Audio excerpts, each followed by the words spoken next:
Hi, I'm not really in the vineyards of France, but it's a lovely picture, and I thought, what the heck? Summer's coming to an end soonish, and it looks beautiful. And you know what I'm all about. I'm all about being relaxed. My thought du jour is, and I tweeted this a little while ago, is that it's starting to look apparent to me that you've got you've got Stadia as a business unit, right? It's not a separate company, and it took me a while for that to sort of sink in. Because I've always been thinking of it as a separate company within the kind of alphabet stroke Google universe, but it isn't. Stadia is a product. I mean, it's born of the CCU and the purchase of the VP9 codecs and everything else. And it's obviously someone has done some a Google 20% project on a Friday at some point over the last 15 years and gone, Christ, we could stream a game with this technology. And they've convinced the powers that be, and they've given it a budget. And over the time, they've become more and more bought into it and more invested in it. There's no question in my mind that Google, the company, is wanting to take Stadia, the product, as absolutely far as it possibly can.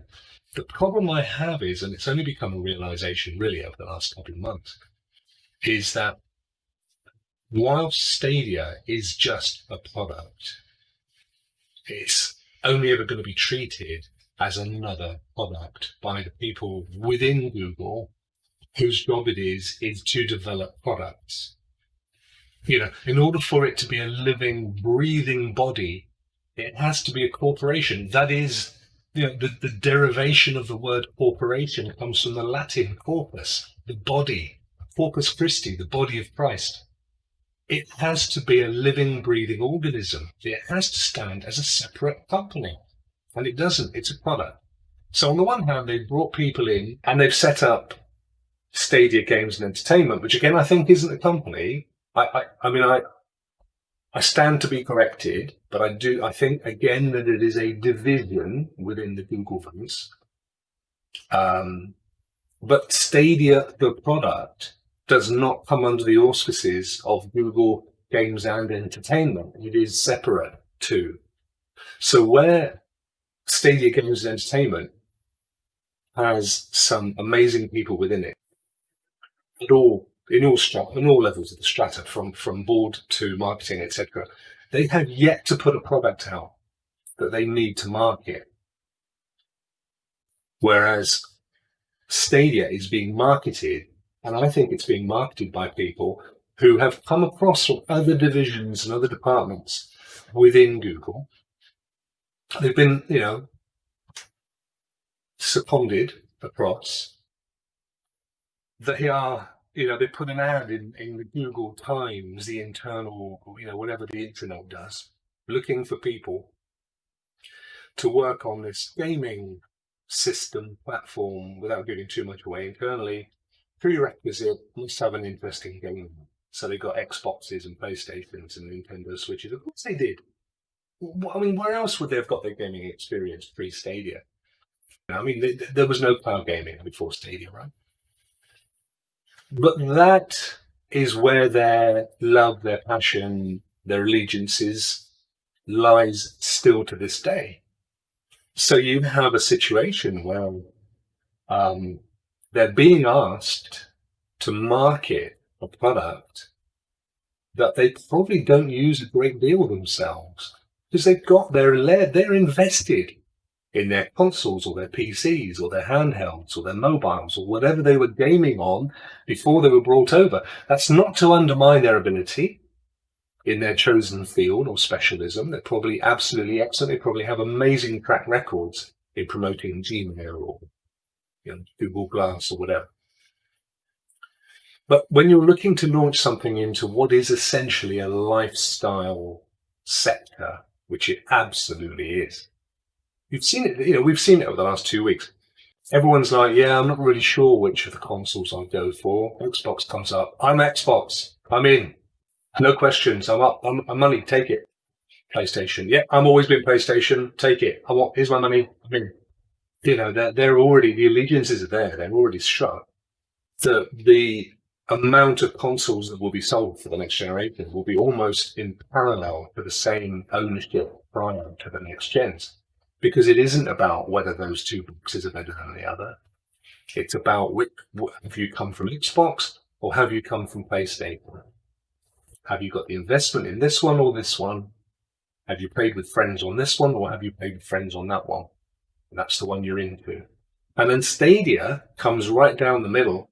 In no way, shape or form has it got a hope in hell of taking any of those people from those universes while those universes exist. None at all. So it has to be different. And it therefore has to target people akin to who I believe my channel targets, those that haven't, for whatever reason, but they haven't bought into that universe. It may well be that it passed them by, or they did and they came out of it, or they haven't had the money, or they haven't had the time, but they're not in it, but they're quite keen still. And this is low friction entry back into the gaming sector. And it's those people that I think they're aiming at. And this is it's a circular argument, because I've said this a million times. We are not their audience. People who yesterday bought a PlayStation 5, we're not your audience, are we, Google? People who are about to put their money down on a $299 Series S, they are not Google Stadia's audience. People who are about to buy one of the new Nintendo Direct Minis, not the audience. They are already into an ecosphere. So who is Stadia's audience? Firstly, it's a future cloud gaming audience, which is developing. We're seeing it now with both next gens. We will see that they are moving their customer base to cloud for a number of reasons. Not least of which they can actually make some money, because they're not making money on the hardware. The hardware's there to sell the games. And if they don't have to sell you the hardware, but they can still sell you the games, guess which way they're going. So a lot of it is down to Google. I think Google came out ahead of the pack to prove the technology, to wave a flag at the development community to say, this is where it's going. Make sure we're in the mix for the next round of development for all your games. And by the way, if you've got any old games, classy games, we'd be happy to help you port them. And we'll build a bit of a user base and it will tick along and we'll get some brand ambassadorship. And I think all of that's cool and was right and they were on the money. I think, though, where they have failed, if they have failed, is if we wind it back to whom they brought in to deliver that project. And it's people that were never invested in it from the outset. They weren't. They clearly weren't. We know it. How do we know it? Because we can look at their Twitter accounts. They were so proud to be able to put I work at Stadia in their bios, but yet have never, in some cases, ever tweeted about the product that they market. That's their job. Never mention it. They mention PlayStation, they mention Xbox, they mention Nintendo Switch, they even mention games that have been slated for Stadia as looking forward to playing them on a different platform. Is that wrong? Aren't they entitled to their own opinions? Yes.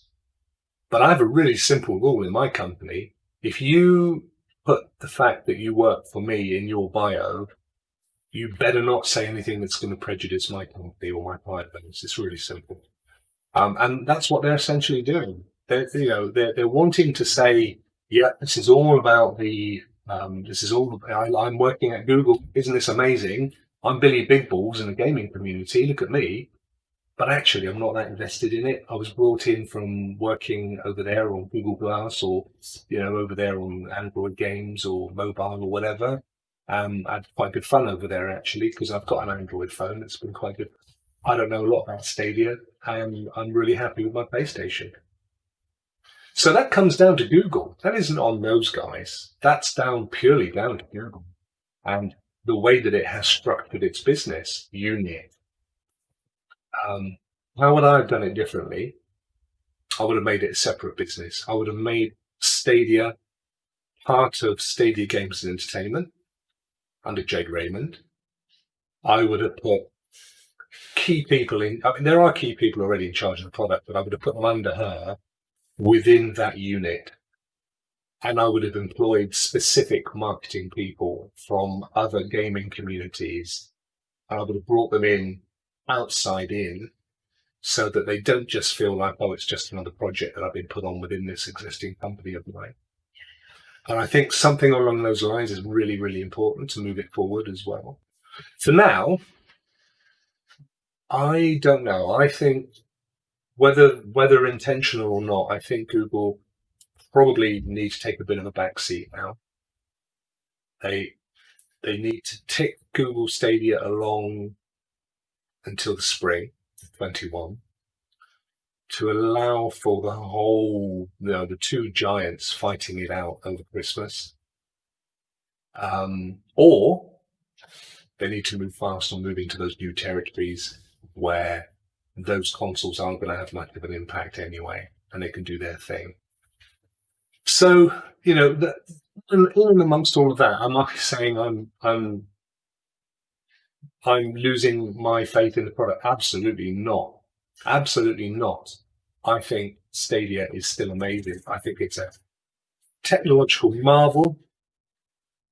And the man mowing his lawn outside completely agrees with me. And for me, it is absolutely going to be a part of a massive cloud gaming future. I don't think there's any doubt of that. I will continue to create content around Stadia and cloud gaming, but predominantly Stadia.